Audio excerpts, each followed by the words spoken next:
It's Gorman in the morning with Fletcher and Ryder. Now, 92 KQRS. Gorman in the morning, Minnesota's 92 KQRS. It is Friday. Do it. February 6th, it's Friday. Good morning. I'm very happy to be here with Paul Fletcher. By God, if you can use chopsticks today, do it. It's National Chopstick Day. I can do it every day, baby. I've worked hard. My chopstick game is strong, Ryder. I busted my ass all day. Now it's time for me to start wrapping things up and look for the exit door. Get the exit doors ready. Here Ladies and gentlemen. Here we come. The weekend is upon us. Let's get to it. I'm feeling Minnesota. Paul Fletcher, how about some headlines? All right. Following a heated and profanity-filled city council meeting this past Monday, largely focused on a proposed data center, the mayor of Farmington, Joshua Hoyt, resigned yesterday. Hoyt said the difficult decision was made to prioritize his mental health. Dude, I'm going through this audio of the Farmington City Council meeting right now. It is getting quite heated. Not nearly as fun as Dirt Bike Guy. That didn't come up. Yeah, if that data center ends up in Farmington, there's going to be more than just a mayor with mental health problems. Yeah. Those things are awful. Do not allow it. Trust me.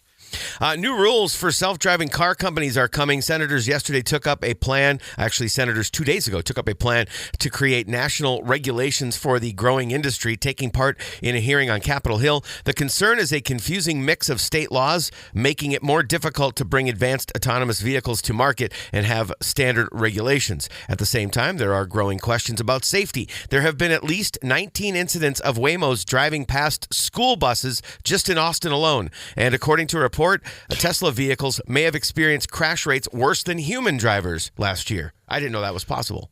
I was in Los Angeles earlier this week, and I saw on Santa Monica Boulevard, right in West Hollywood, walking down the sidewalk, two things. One, a robot delivery vehicle, one of those cute little guys bringing someone a Chick-fil-A sandwich. Okay.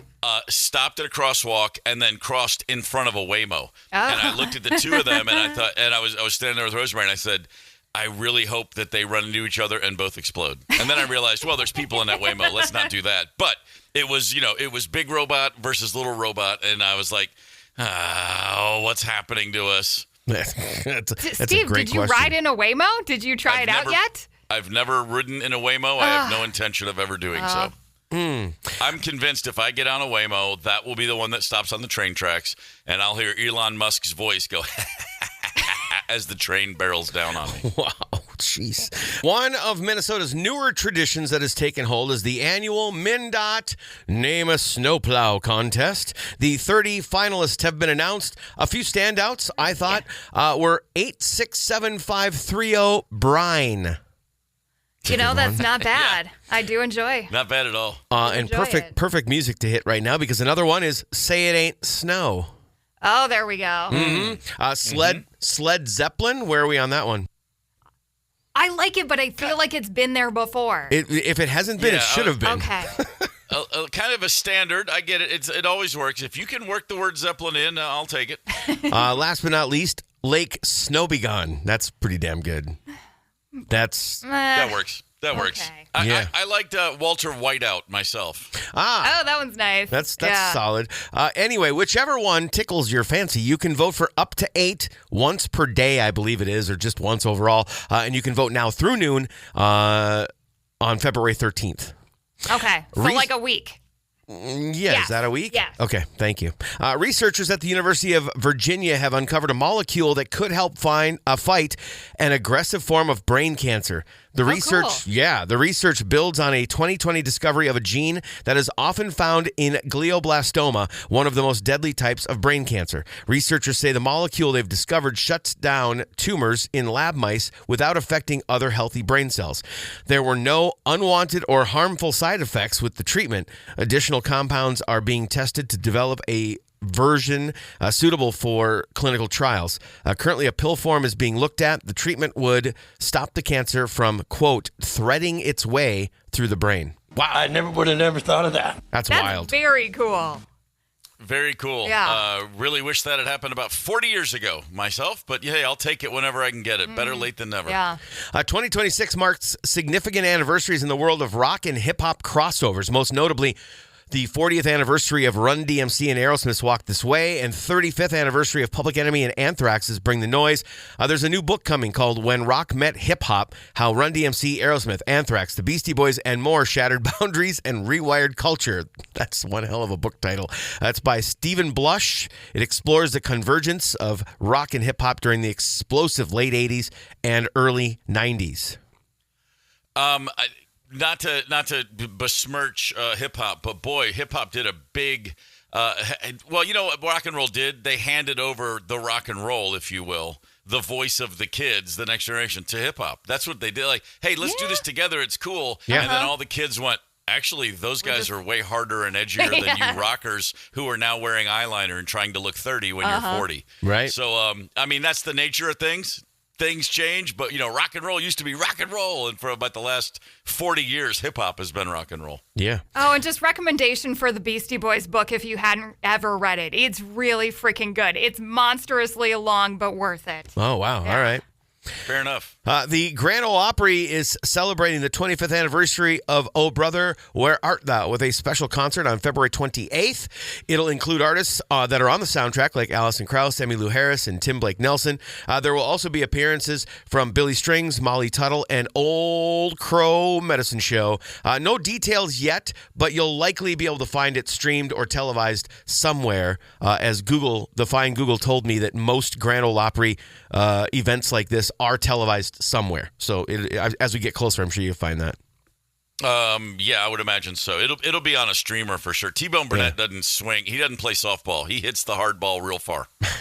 That thing will go far and wide. If he can get a Ringo Starr show doing country music in Nashville on Paramount Plus, he can sure as hell get this thing up there. There we go. The Super Bowl will be played at the 49ers Stadium in California, but the two teams playing in it, the Patriots and the Seahawks, are refusing to practice at the 49ers training facilities. Insiders are gossiping because the 49ers had a ton of players get hurt this year. This had led to a wild substation theory suggesting that invisible electricity from a nearby power station might be making players more likely to get injured. While scientists say that's probably not true, the 49ers are actually investigating it just to be safe. Even though it's normal for Super Bowl teams to pick different practice spots for privacy, the Patriots and Seahawks are making sure they stay far away from any bad vibes or mysterious power lines before the big game. Record numbers of torn ACLs and blown Achilles aside, I'm sure it's fine. Yeah. Hey, you know what I've always thought the Super Bowl was missing? Alcatraz. For the first time in history, Alcatraz Island will host a live television broadcast as NBC brings its Super Bowl 60 pregame show to the legendary former prison. Hall of Famers Tony Dungy and Rodney Harrison will anchor segments from The Rock, blending football analysis with a look at the island's storied past as a military base and site for civil rights activism. Hell, well, skip the Super Bowl stuff and just tell me more about Alcatraz. Yeah, by the way, I've done that tour twice over the years. Yeah? It's incredible. If you're ever in San Francisco and you got 6 hours to kill, get on that boat and go check out The Rock. It's awesome. How long is the boat ride to it? Is it quick? 15 minutes. Okay. No, it's just right there. Yeah. It's in the bay. Yeah. Okay. Yeah, I would love to do that. Book ahead of time because I've tried to do it a couple of times and it's been full. It's so, really surprise me. It's a popular one. Let's talk sports, shall we? The Pro Football Hall of Fame announced its class of 26 last night. 5 players, including former Minnesota Vikings ball boy Larry Fitzgerald, will be entering the Hall of Fame. I like it.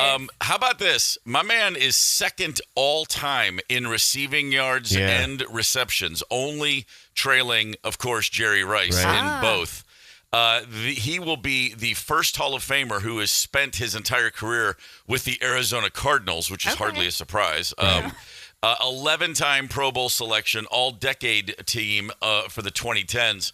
Just as foregone a conclusion, as another member of this year's class, Drew Brees, going in. Adam Vinatieri, the kicker, Luke Kuechly going in, and also the senior class, Roger Craig, finally getting his gold jacket. So that's pretty great. About time. There was a big blow-up last week about the fact that Bill Belichick didn't get in. Yeah. And I thought it was insane when I saw that. And then I saw how they actually do the voting process, and it actually makes a lot more sense. For what it's worth, Robert Kraft was also a finalist for a contributor, and he also did not get in. He won before Bill Belichick. He's winning right now. As owners go, I don't know anybody that's been better for a team than Robert Kraft, and he did not get in. So that makes perfect sense. By the way, another legendary coach who did not get in his first year of eligibility, Vince Lombardi. So let's all back off the supporting. Yeah. It's okay. They named the damn trophy after him, and he didn't go in on the first ballot. Yeah. Nor did Bill Parcells. Bill Belichick, relax. Hey, over in Italy yesterday, a couple of Minnesotans had a nice day in mixed doubles curling. There we go. Team from Duluth, the Coreys. Corey Tiesi or Thies, I don't know how to say his name, and Corey Dropkin won both of their events. The U.S. women's hockey team, full of Frost players, full of Gophers, beat the Czech Republic 5-1 because that's how we roll. Nice work. As we speak, the downhill training run that Lindsey Vonn was supposed to jump on the slopes about an hour ago has been postponed for weather. So she just posted a video of herself doing squats with a whole lot of weight because she's insane and awesome. Wow. Yeah, why not? Just a blown ACL. Go ahead and get back onto those squats. She's unreal, man. I would like to say one word to both of you. MnDOT. Come on, MnDOT. You mean the area that was founded way back in the early 1800s? Exactly. That's it. The state's oldest continuously inhabited settlement? Yeah, MnDOT. The very same. Yeah, that one?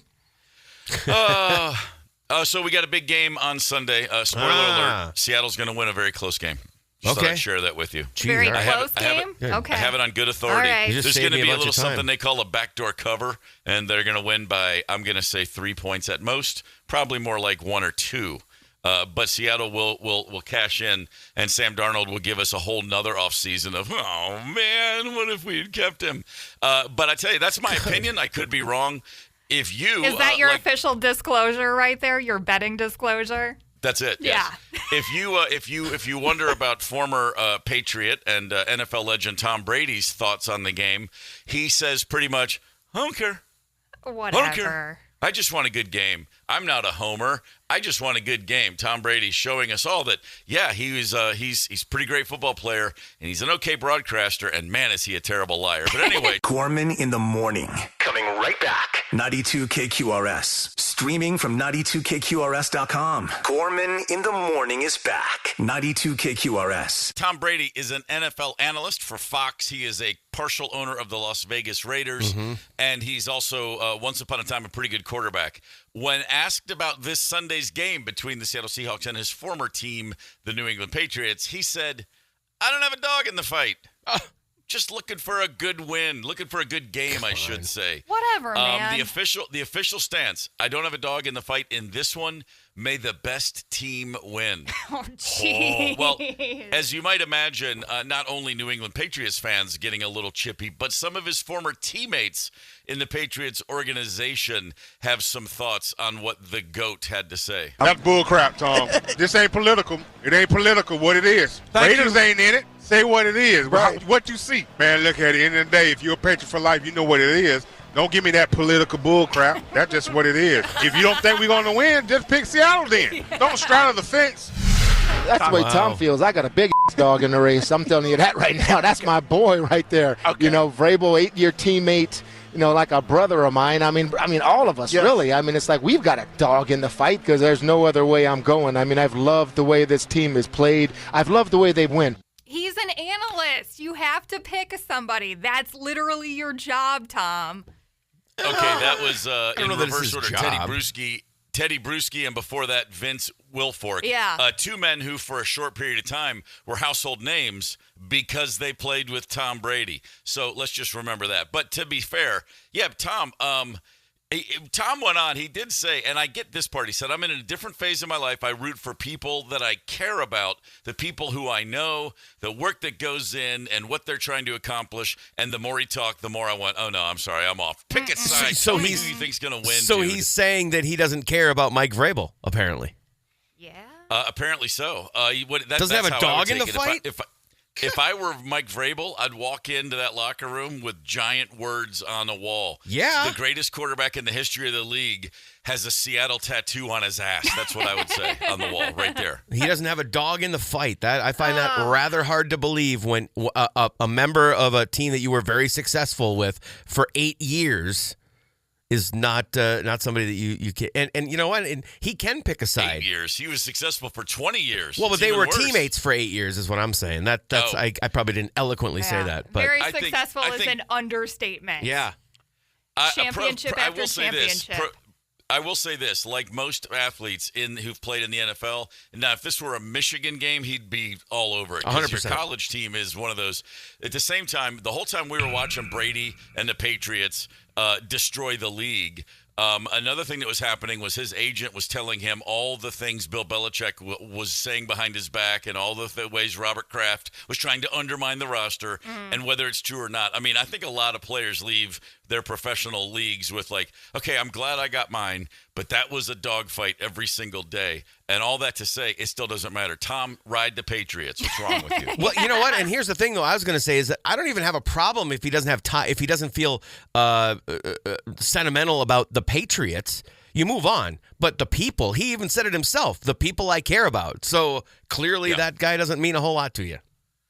Well, I mean, he was a linebacker, Sure. And Tom threw him 2 touchdowns, and Mike Vrabel forgot to mention that every day of his life. So, hey, these are the way it goes. I'm going to be – look, I clearly don't have a dog in the fight, and I'll still be watching because that's what I do. But apparently there are some people out there who don't plan to watch the Super Bowl. I don't know what they're doing, so I need to ask. If you're not going to watch the game, what will you be doing? Taking advantage of, like, having no traffic? I mean, what happens during the Super Bowl when you're not planted in front of the TV? Let me know if you have any of those plans. 651-989-ROCK. Luther Westside Volkswagen Talk and Text Line. What are you doing?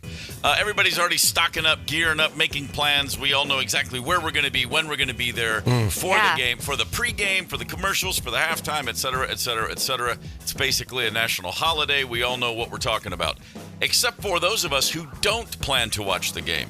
There are apparently several of our fellow Americans who make other plans intentionally and specifically for Super Bowl Sunday. Several, like literally 6 or 7 people. Yes. I mean, how are you not watching this thing? We call them lepers, and they're doing us a favor by not coming to our party. Oh, boy. Wow. So I mean, I guess I see it. If you're a bitter fan, if say your team lost in one of the conference championships, and you're just gutted, I get it. Like it's like I can't even imagine.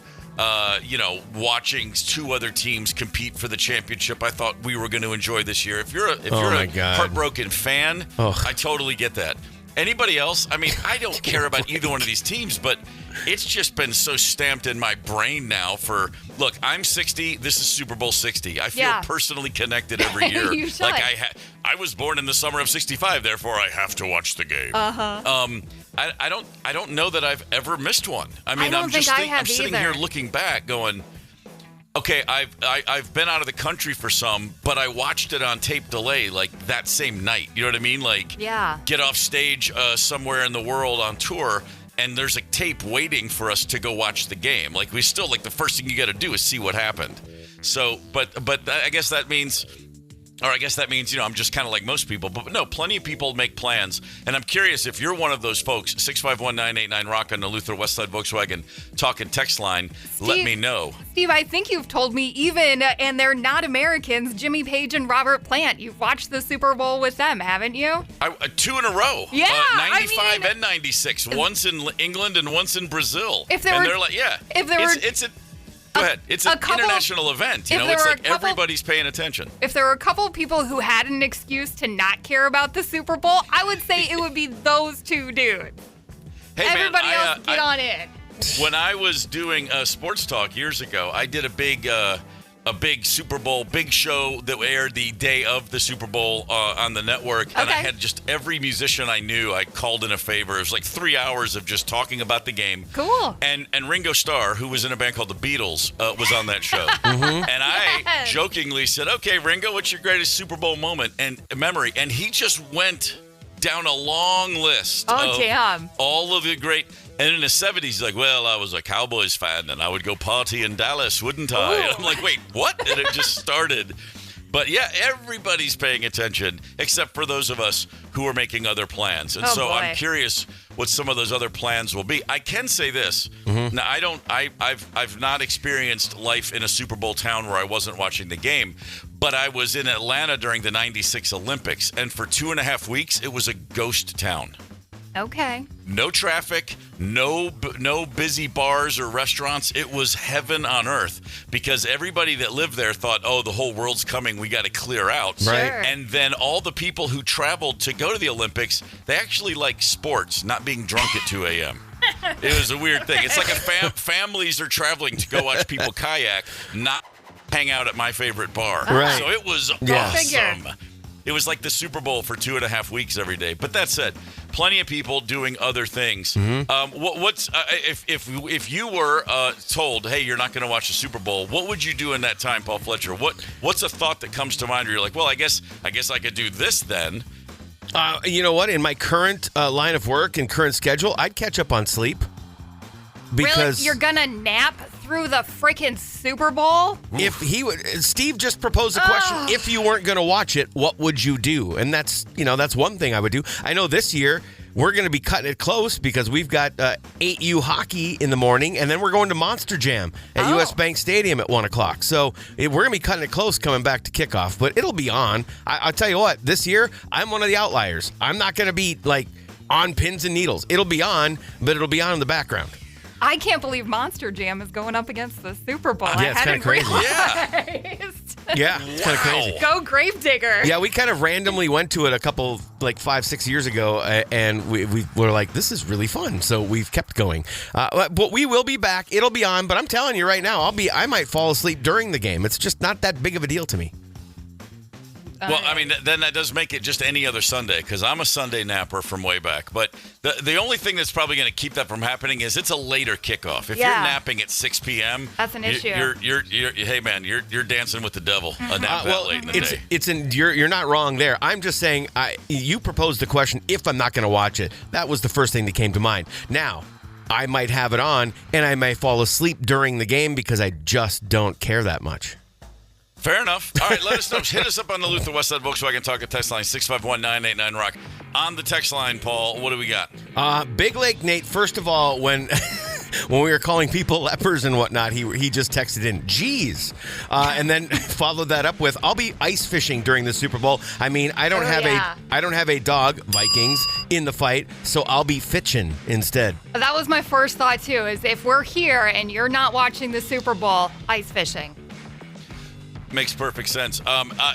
First time ever saw someone ice fishing on the Mississippi River, right by the Stone Arch Bridge. Yikes! Ooh. Yikes! Yeah, exactly. Rivers are not a great place for that. No. Making me nervous. Well, I shouldn't say I saw someone ice fishing. I saw one of the little cabin things out there. Yeah. The tent. I don't know what they were doing in there. Wow. Good luck fishing anything other than a zip scooter out of the river right there, because people love to throw those scooters in there in the summer. Moving water is not great no matter how cold it's been. Yeah. I hear that. Here's a great one. This makes perfect sense to me. Super Bowl is a great time to go to Trader Joe's. It's the only time it isn't completely packed. Now, still, good luck with the parking lot. I don't care what anybody says. Any parking lot at any Trader Joe's I've ever been to is designed to make you not want to go back. Yeah. It's like a gauntlet. They're like, we're going to make it so hard to park and you're still going to come back. You're going to love us. We're going to hurt you for loving us. That's the Trader Joe's motto, if I'm not mistaken. We're going to hurt you for loving us. Yes. Okay. Great slogan. Okay, question. Which parking lot is worse, Costco or Trader Joe's? Flip a coin, basically? I feel like Trader Joe's, they put in extra curbs. And I don't know why. So there's like random curbs everywhere, and I can't figure it out.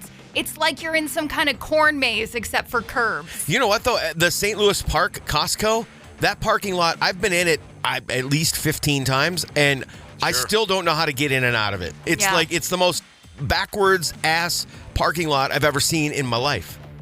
If you get in and out, if you get into the store, get your stuff, get it to your car and put it in and leave, and you haven't slammed on the brakes to avoid hitting a pedestrian, they actually give you a free carton of eggs. There you go. It's a great deal. Really good system right there. But if you haven't slammed on your brakes, have you ever actually really been to Costco? That's the question. No, not a chance. A great day to go skiing, apparently, also. The slopes are empty. That checks out. I would imagine that does so. make sense. You'll still never get your money's worth. My God, it's expensive. But you'll have a better time. You'll get more skiing done, at least. You have more opportunities to blow out your ACL if you're there during the Super Bowl. So that's always fun. Yes. Shorter line at the chairlift. Anything else we're sharing from the text line, Paul? Let me see here. Jimbo White Bear Lake during Super Bowl, go work in urgent care. Everybody's influenza, strep, COVID, and all ailments seem to be cured during that time. Yes. Nice. I like it. Solid contribution. That's about as good as we're going to get.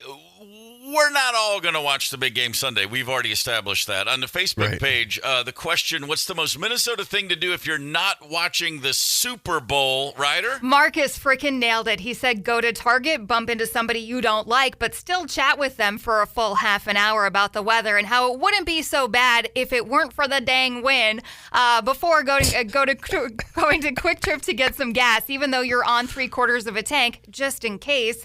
As you leave, you pull into Culver's for a concrete mixer and eat it before you get home so your wife doesn't see it. Nailed it. Oh, my God. I feel like this very much could be a Wisconsin answer, but they've had a lot of reasons to watch the Super Bowl.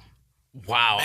Man, that's good stuff. I've been guilty of the housing stuff on the drive home. Yes. Well, not the concrete mixer, but just in general before I get home so the kids don't see it because I don't want them to get jealous. Oh, boy. Wow, that is nailed. He absolutely crushed that. A+ for the day, Marcus.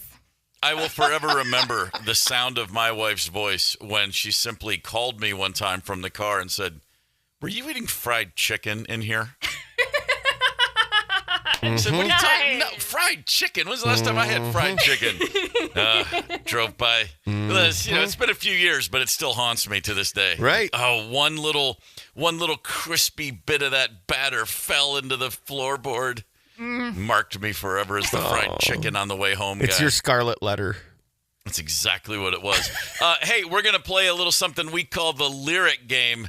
Ryder's going to put us to the test. And I can tell you right now, I am not looking forward to it. Lyrics? Who cares? Just tell me all about the drum pattern for crying out loud. Gorman in the morning. Coming right back. 92 KQRS. Streaming from 92KQRS.com. Gorman in the morning is back. 92 KQRS. Gorman in the morning, Minnesota's 92 KQRS. It's really cold down in Florida. Way colder than normal. Yeah. Right. Okay? Yeah. One of the side effects is a lot of iguanas who are up in trees. They become what's known as cold stunned. They kind of go into literal freeze mode and they fall out of trees, and they're very easy to catch that way. Yeah. An iguana trapper brought a few into his favorite local pizza joint and said, "Hey guys, want to try some iguana on a pie or two?" And they did just that. Here's a little piece of it. If you bring iguanas to this place, they'll make you a pizza. Let's see if it's true. I need an iguana pizza now. All right, guys, let's make an iguana pizza. We're going to call this one the Everglades. Olive oil, chunk bacon first, venison for the star of the show, iguana. This is the first iguana pizza in the history of mankind. Here we go. First bite, loaded with iguana. What do we think? Unbelievable. It really tastes like frog leg. It's a little bit sweet. Everglades pizza, world's first iguana pizza. I don't know if you caught that, but he said it really tastes like frog leg. Okay. Yeah. Okay. That's there you go. And we all know that frog leg kind of tastes like chicken. At least that's what they always say. So basically, iguana is like just a second cousin of a little chicken on that pie. Fair enough. I thought it was interesting. They did use the legs and the tail for the pizza. Sure. How do you know as a chef? Where the meat is. How do you know as a chef? Right. Well, that's fair. How do you know as a chef what the hell to pair with iguana? They laid down like an olive oil and cheese base. I was going to say, I've noticed that pretty much everything's better with just more cheese. I mean, that's what they say. I mean, anything to drown out the taste of iguana. A healthy heaping of extra cheese is what's called for. I've never had iguana on a pizza. I have, however, taken a bite of a pizza that had tuna and prawns, shrimp on it. Okay. Unbeknownst to me. And honestly, wasn't happy about it. Well, no, not without warning. But if they did like some kind of cream sauce, I could see a seafood pizza being good. It was a little weird. It was like a tapas. It was in Spain, and it was just going. Yes. There was just a table full of good food, right? And there was the little. I was like, oh, I'll have a piece of that now. And I was like, third chew of the bite, and I was like, hang on, this is not what I was expecting. And I swallowed it because I was an adult, but I wanted to hurl right there, right into my napkin. And I was like, yeah, okay, that's enough. I don't think I'll ever get over the tuna prawn slice of pizza. Anything ever really, really bizarre that either of you have ever had on a pizza? Ryder? Okay, bizarre on a pizza, but I freaking love it. There's a place called Day Block Brewing. They do pizzas, and they do what's called a banh mitza, which is like a banh mi sandwich, but they put it all on pizza. And I know that might sound weird, but just dive head first into this because it's amazing. I can see myself getting around on that for sure. Fletcher, I still remember when California Pizza Kitchens went nationwide in the 80s, and it was the first time a lot of people had pineapple and ham, and it was like, oh my God, pineapple and people still get a little wigged out about the Hawaiian pizza. To me, it's just whatever. That's no big deal. But there was a time when that was as out there as it got, to be sure. What's a weird one for you, Fletcher, or anything? I was in Vancouver and had I don't even know why I tried it, but they did ham with banana. Okay. And it was I love ham, love banana, love pizza.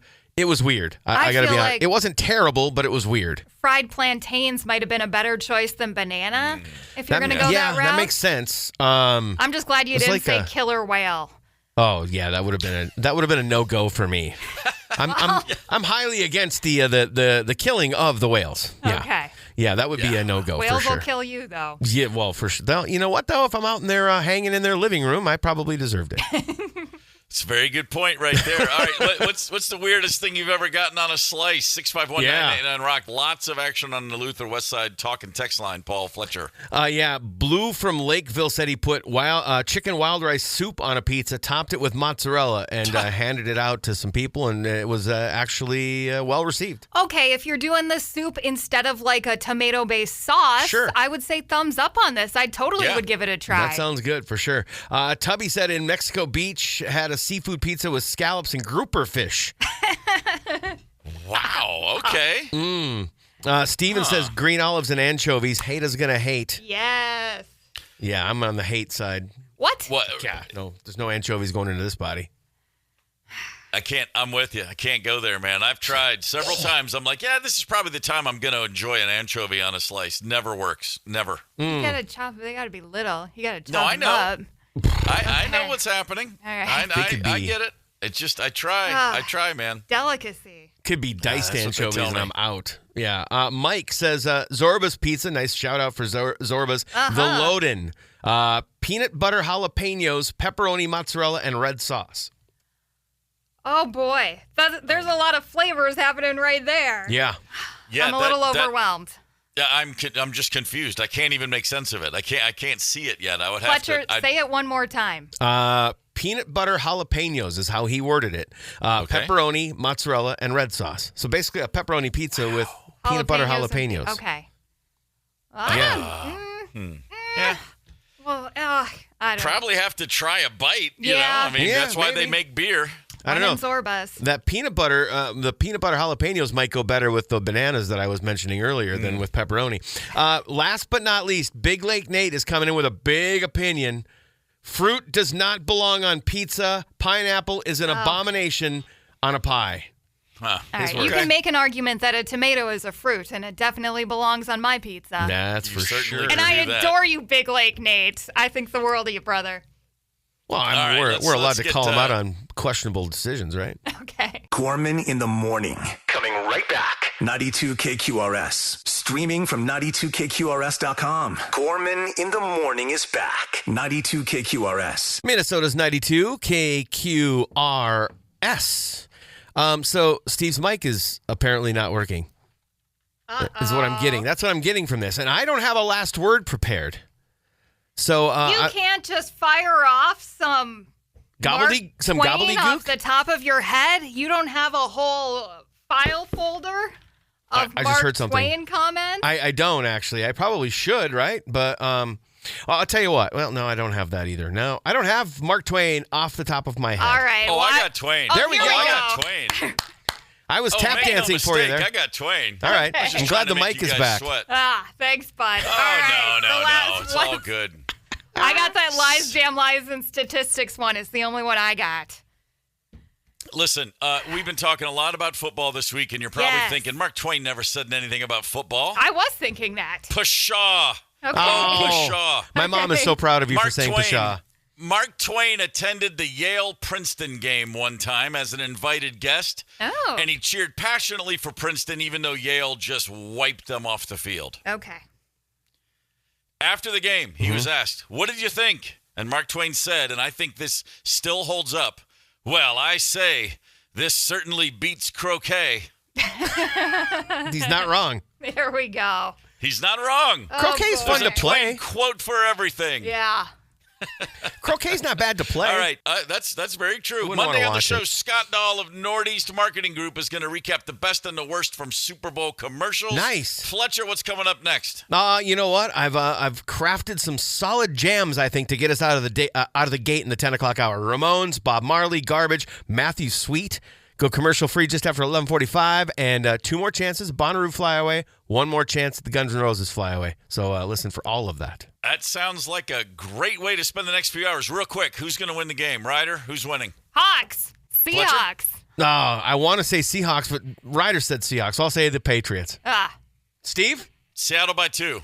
All right. Gorman in the morning is also Gorman on the go. Get the 92 KQRS app and stream live or catch the Gorman in the morning podcast anytime. 92 KQRS.